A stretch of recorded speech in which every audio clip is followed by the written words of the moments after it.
Anche.com.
Yeah.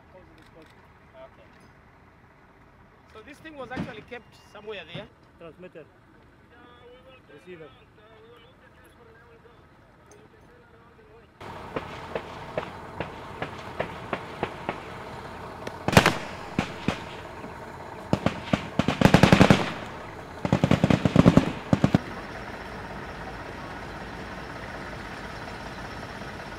This spot is the second bridge from Beladamin.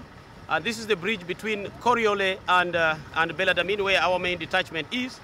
Now, these guys, after having been beaten in Qoryooley yesterday, they resorted to the IED. And I think the IED is going to be one of their weapons of preference for the moment.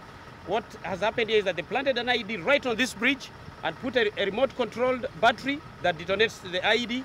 And the next person who was next to detonate this IED was just in that bush next there.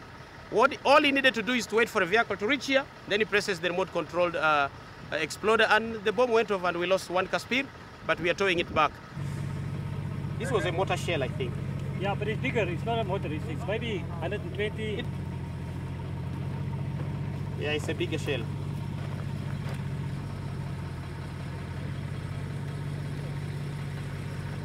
The soldiers are all safe. They fought back their way, and here we are, towing back to the base. It is something we shall keep expecting, but we are really prepared for it with the EOD.